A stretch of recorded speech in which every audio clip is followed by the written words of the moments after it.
Last वाला कह रहे हैं, यंग यंग वापी स्मरण भावम त्यज्यत्यंते कलेवरम तंग तमे वैति कौन्तेय सदा तद्भाव भावितः।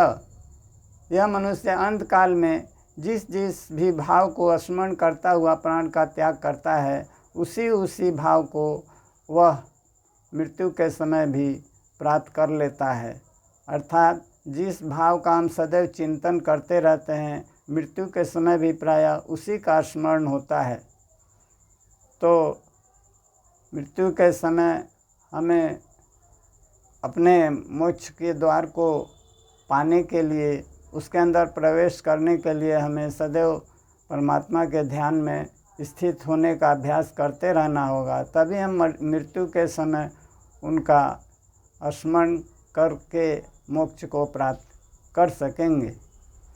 यदि मृत्यु के समय हम यदि किसी देवता का या पशु पक्षी का या पेड़ पौधों का ध्यान करते हुए उनको याद करते हुए अपने प्राण का त्याग करते हैं, तो हमें देवता का ही जन्म मिलेगा या पेड़ पौधों का जन्म मिलेगा या पशु पक्षियों का जन्म लेंगे।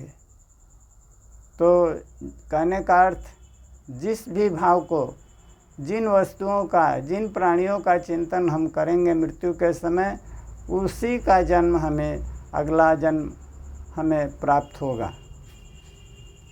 तो मोक्ष के समय हम उसे प्राप्त करने के लिए ईश्वर का या परमात्मा का या ओमकार के चिंतन का सदैव अपने जीवन काल में ही अभ्यास करते रहना होगा। तभी मृत्यु के समय हमें जो है परमात्मा के स्वरूप में स्थित होने का सौभाग्य प्राप्त होगा।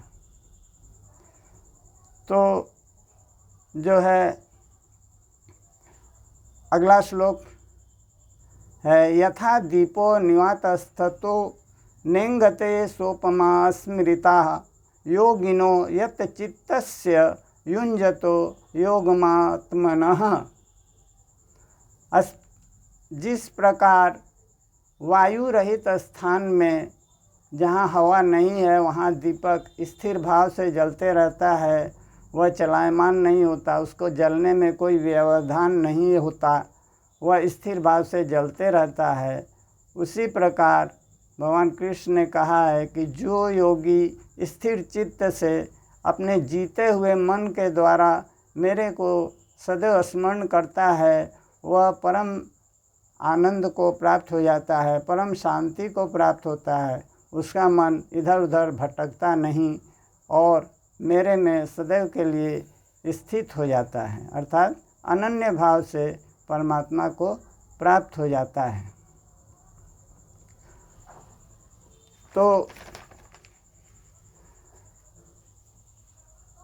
इसके बाद अगला श्लोक भगवान ने कहा है कि ओमित्येकाक्षरं ब्रह्म व्याहरन् मामनुस्मरन् यः प्रयाति त्यजन् देहं स याति परमां गतिम। तो इस ओमकार का चिंतन करते हुए, ओम का जो है हमें स्मरण करते हुए, अर्थात ओम के अर्थ स्वरूप परमात्मा का ध्यान करते हुए यदि हम प्राण का त्याग करेंगे तो हम उन्हें सहज ही प्राप्त कर लेंगे, क्योंकि यह ओमकार जो है पूरे ब्रह्मांड को अपने में समाया हुआ है। सारा संसार इस ओमकार में ही स्थित है। तो मृत्यु के समय हमें ओम का उच्चारण करते हुए अपने प्राण का त्याग करना चाहिए। गीता में भगवान कृष्ण ने ऐसा कहा है, लेकिन यह उतना आसान नहीं है। जैसे किसी दरवाजे को हमें खोलना है जो कि अंदर से बंद है, हम बाहर से उससे जो है खोलने के लिए किसी हथौड़े से प्रहार करेंगे कि वह खुल जाए, तो एक ही बार की जो चोट से वह दरवाज़ा नहीं खुलेगा, उसको कई बार हमें प्रहार करना पड़ेगा, तभी वह अंत में एक ही प्रहार से हम पाएंगे कि वह दरवाज़ा खुल गया। तो मुक्ति का जो द्वार है, मोक्ष का जो द्वार है, उसे खोलने के लिए हमें ओमकार का या उसके अर्थ स्वरूप परमात्मा के ध्यान का प्रहार करना पड़ेगा, तभी वह मोक्ष का द्वार खुल जाएगा। अर्थात यह ओम शब्द जो है हमारे लिए खुल जा सिम सिम का अर्थ रखता है। जैसे अली बाबा ने जो है गुफा के द्वार को खोलने के समय खुल जा सिम सिम कहा था और गुफा का दरवाज़ा खुल गया था, उसी प्रकार मृत्यु के समय ओम का उच्चारण करने से मोक्ष का द्वार खुल जाएगा। लेकिन इसके लिए शर्त यही है कि हमें अपने जीवन काल में ओम का जो है स्मरण करते हुए, उसके फल स्वरूप परमात्मा का चिंतन करते हुए ध्यान में लीन रहना होगा। तभी मृत्यु के समय हमें ओम का जो है उसके अभ्यास फल के फल स्वरूप हम परमात्मा को प्राप्त कर सकेंगे और मोक्ष का द्वार हमारे लिए खुल जा सिम सिम की तरह खुल जाएगा और हम उस द्वार के अंदर प्रवेश कर जाएंगे, जिसमें प्रवेश करने से जो है परम शांति, परम आनंद और परम ज्योति स्वरूप परमात्मा की प्राप्ति हमें हो जाएगी। तो एक बार की बात है, 2-4 मित्र नदी के किनारे बैठे थे। तो बात बात में यह बात उठी कि भाई नदी की गहराई कितनी है, उसे ज़रा हमें नापना चाहिए, जानना चाहिए कि नदी कितनी गहरी है। तो उनके साथ एक नमक का पुतला भी बैठा हुआ था। तो सब आपस में बातें कर रहे थे कि अरे भाई तुम जाओ देखो तो नदी की गहराई कितनी है। लेकिन कोई तैयार न हुआ कि नदी में कौन उतरेगा, कहीं डूब जाएंगे तो क्या होगा। तो उस नमक के पुतले ने कहा कि मैं नदी की गहराई नापने के लिए नदी के जल में उतरूँगा और शीघ्र ही नदी की गहराई नापकर मैं आप सबों को जो है आकर बताऊंगा कि नदी कितनी गहरी है। तो वह नमक का पुतला नदी के जल में उतरा और गहरे जल में जाकर डूब गया। गोता लगाकर नीचे उतरा, लेकिन था तो वह नमक का बना हुआ, नमक का पुतला था, वह गलने लगा, उसका अस्तित्व जो है मिटने लगा।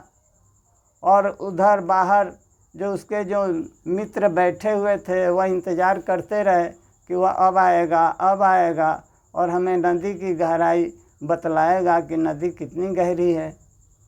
बहुत देर तक इंतज़ार करते करते वे थक गए।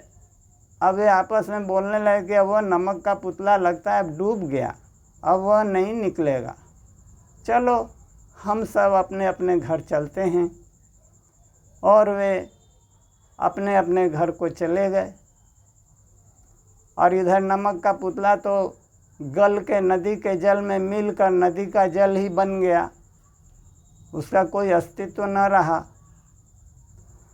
तो उसी प्रकार जो परमात्मा को प्राप्त कर लेते हैं तो फिर उसे इस संसार रूपी नदी में आना नहीं पड़ता, वह परमात्मा में डूब जाता है, लीन हो जाता है, उसका अस्तित्व परमात्मा में जो है मिट जाता है, वह परमात्मा के साथ एक आकार हो जाता है। अब उसे वापस इस संसार में आना नहीं पड़ता। इसी को भगवान कृष्ण ने कहा है कि जो मेरे स्वरूप का ध्यान करते हैं और अनन्य भाव से मेरी उपासना करते हैं, वे मृत्यु के बाद परम धाम को प्राप्त हो जाते हैं और फिर पुनः उन्हें इस मृत्यु रूप घोर संसार में जन्म नहीं लेना पड़ता और जन्म मरण के चक्कर से वे सदैव के लिए मुक्त हो जाते हैं और वह मेरे साथ परम धाम में सत्यलोक में या ब्रह्मलोक में स्थित हो जाता है, उसका अब इस संसार में पुनर्जन्म नहीं होता। इसी को भगवान कृष्ण ने कहा है कि वह परम सिद्धि को प्राप्त हो गए। हमारे शास्त्रों में अष्ट सिद्धि नवनिधि की जो बात आती है, वह अष्ट सिद्धि तो चमत्कारिक है, वह क्षुद्र सिद्धियां हैं। उन्हें प्राप्त करने के बाद भी हम परमात्मा को प्राप्त नहीं कर सकते, क्योंकि परमात्मा को प्राप्त करने की सिद्धि तो परम सिद्धि है। वह जीते हुए मन के द्वारा परम ज्योति परमात्मा में स्थित हो जाने की जो अभ्यास है, जो साधना है, वही परम सिद्धि कही जाती है कि जिसे प्राप्त होकर पुनः इस संसार में नहीं आना पड़ता। और इन अष्ट सिद्धियों आदि जो सिद्धियां हैं, इन्हें प्राप्त कर लेने के बाद भी तो जो इसके साधक हैं, उन्हें तो पुनः इस संसार में जन्म लेना पड़ेगा और कष्ट भोगना पड़ेगा। तो इसे हम परम सिद्धि नहीं कह सकते। परम सिद्धि तो वो उसी को कहेंगे कि जो परमात्मा को प्राप्त हो गया, अब उसको जो है फिर इस संसार में आना नहीं पड़ता। भगवान कृष्ण ने या भगवान परमात्मा ने इसी को परम सिद्धि की संज्ञा दी है कि जिसको प्राप्त होकर मनुष्य कृत्य हो जाता है। अब जो जानना था सो जान लिया, जो पाना था सो पा लिया, अब और कुछ जानना या करना शेष नहीं रहता। अब वह कैवल्य की जो अवस्था है उसे प्राप्त कर लेता है और उसे और कुछ जानने की कोई आवश्यकता नहीं रहती। वह परम आनंद की मस्ती में छका रहता है। यही हमारे जीवन का परम लक्ष्य है। इसी लक्ष्य को प्राप्त करने के लिए हमें सदैव परमात्मा के ध्यान में स्थित हो जाना चाहिए, तभी हम इस संसार से मुक्त हो जाएंगे, पुनः इस संसार में हमें नहीं आना पड़ेगा। तो अंत में मैं यही कहूँगा कि हमें परमात्मा के स्वरूप का ध्यान करते हुए उनके जो ज्योति स्वरूप में स्थित होने का प्रयास करते रहना चाहिए, तभी हम परम सिद्धि को प्राप्त कर लेंगे। अब इतना ही कहकर मैं अपने वक्तव्य को विश्राम देता हूँ। आप सभी को बहुत बहुत धन्यवाद।